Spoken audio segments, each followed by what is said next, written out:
aujourd'hui je vais tenter de vous expliquer ce qu'est une lésion médulaire car c'est vraiment pas facile à expliquer, mais j'espère que vous comprendrez mieux mon handicap après ça. Donc concrètement, une lésion médulaire, c'est une lésion à la moelle épinière. Une lésion à la moelle épinière va endommager la communication entre le cerveau et certaines parties du corps. Donc déjà, il faut essayer de comprendre ce qu'est la moelle épinière parce que moi-même je ne savais pas en détail ce qu'était la moelle épinière avant mon accident. Donc la moelle épinière, je cite, fait partie du système nerveux central et est un prolongement du cerveau. Donc en gros, la moelle épinière, à quoi sert-elle? C'est le prolongement du cerveau, donc de la boîte crânienne, tout au long de la colonne vertébrale, donc qui part jusqu'ici. Et son rôle en fait est de distribuer les nerfs entre le cerveau et les différentes parties du corps.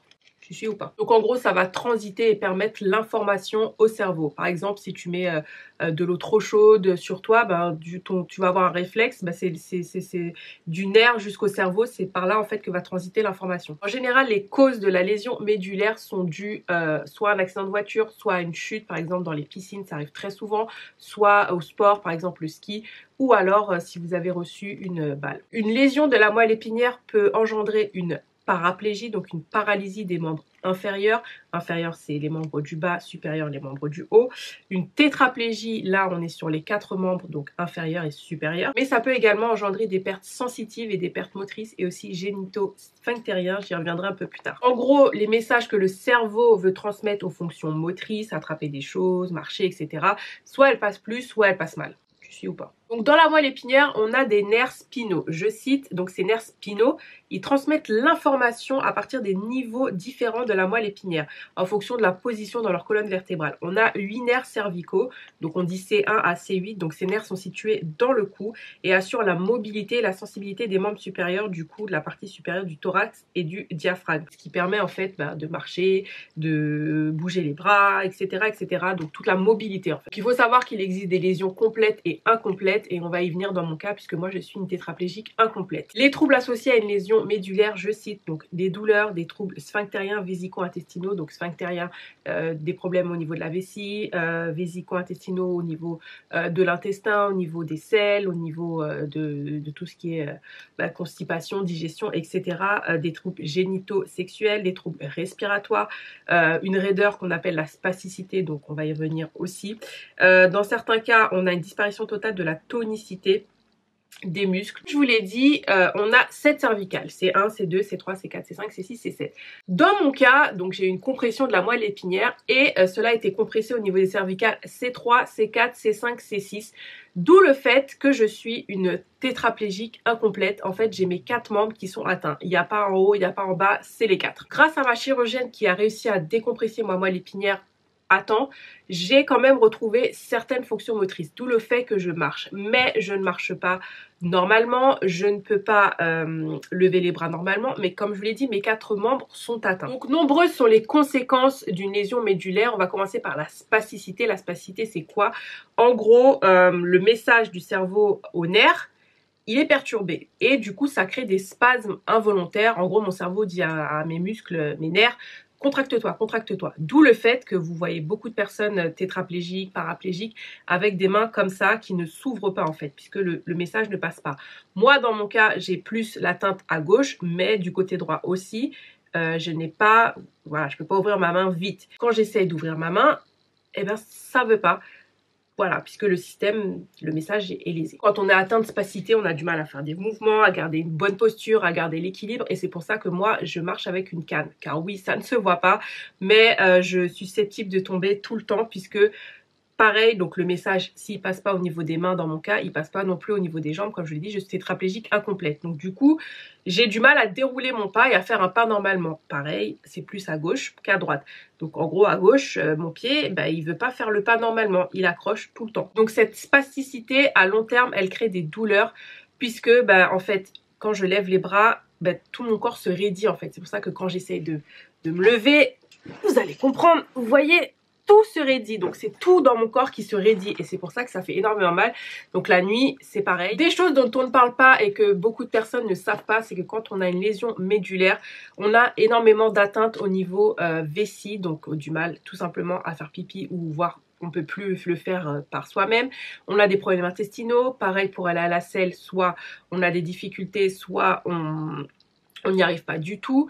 Tout ça, c'est des choses qu'on ne voit pas et qui handicapent le quotidien vraiment, puisque ce sont des choses que tu faisais avant normalement et aujourd'hui, soit tu dois t'aider de sondes urinaires, de laxatifs, etc. Dans mon cas, effectivement, moi, je ne peux plus aller à la selle normalement, je ne peux plus aller faire pipi normalement. Donc, puisque la moelle épinière est un prolongement du cerveau, on a également des problèmes sensitifs quand on a une lésion médulaire, c'est-à-dire au tout début, moi, j'avais de l'électricité dans mon corps, des fourmillements, c'était horrible, ma peau me brûlait. Mais en fait, il n'y a rien, c'est juste que comme le message est faussé, du coup, on ressent des choses qu'on ne devrait pas ressentir puisque le message passe mal.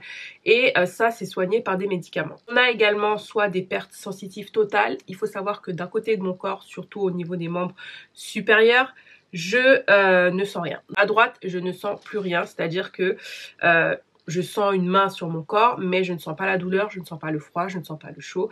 Du coup, ça a été très difficile au début et ça l'est encore un peu même aujourd'hui. Je me lave par exemple à l'eau très chaude. Je peux me blesser, il peut y avoir des bouts de verre par terre, je ne le sens pas. Donc, je fais que de voir du sang comme ça. Hop, voilà. Donc, ouais, c'est très compliqué, il faut faire très attention. Avec la lésion médulaire, on peut aussi souffrir de problèmes respiratoires. Dans mon cas, ça va, je suis à la limite de la normale puisque j'ai été intubée. En arrivant au bloc opératoire, j'ai fait un arrêt respiratoire tout simplement. Forcément, quand tu as aussi une lésion médulaire, tu peux avoir une fonte musculaire, notamment si tu restes un bon nombre de temps en réanimation et clairement comme on est sédentaire, on ne peut plus faire les choses qu'on faisait avant, donc soit courir, se dépenser, se remuscler, tout prend un temps énorme. Il faut y mettre du sien. La nourriture, c'est pareil, puisque pareil, on ne peut pas se dépenser. On a des problèmes intestinaux, des problèmes, comme je vous l'ai dit, de vessie. On prend des traitements. Donc du coup, même au niveau alimentaire, tout devient compliqué, puisque on ne peut pas vous dire mangez pas ci, mangez pas ça. On prend des laxatifs. Des fois, c'est trop, des fois, c'est pas assez. C'est très, très compliqué. Jusqu'aujourd'hui, on n'a pas encore trouvé de remède efficace. On essaye de trouver des choses, voilà, c'est pour ça que comme je vous en parle sur les réseaux, j'essaye de tester plusieurs choses, du sans gluten, pas gluten, enfin voilà, on est sujet au ballonnement. Moi en tout cas, j'ai énormément de ballonnement. Vu que ton intestin a du mal à digérer, bon tout ce que tu manges en fait, c'est très compliqué quoi. Donc aujourd'hui, quelles sont les chances pour moi de retrouver une vie normale? Eh ben écoutez, il n'y en a pas. C'est comme si vous demandiez à un paraplégique, lève-toi et marche. En gros, vous n'oseriez jamais faire ça. Et ben c'est la même chose pour moi, puisque comme je vous l'ai dit, j'ai récupéré, mais ma vie ne redeviendra pas comme avant. C'est une tétraplégie incomplète.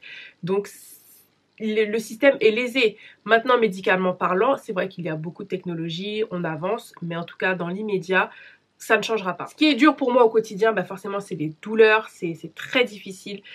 J'ai du mal à dormir puisque mon corps est toujours tendu, il est toujours contracté. J'ai des séances de kiné 3 fois par semaine, ça c'est génial. J'ai des toxines botuliques, donc oui, on vous met du botox dans le corps pour pouvoir permettre aux muscles de se détendre. Donc c'est quand même un acte qui fait un peu mal quand même, assez mal même on va le dire, qu'on doit faire tous les 3 mois, mais quand même qui aide énormément parce que là, sans ça, je ne pourrais pas vivre, je ne pourrais vraiment rien faire, je ne pourrais pas être autonome au quotidien. Ce qui est dur pour moi maintenant au quotidien, c'est que moi j'ai choisi de prendre soin de moi, de me battre, de vivre, de prendre soin de moi tout simplement, et que quand je vais dans un centre commercial, que je vais à la caisse ou même dans les transports, que je demande à m'asseoir, les gens me regardent de haut en bas parce qu'en gros quand tu es handicapé, tu peux pas être jolie.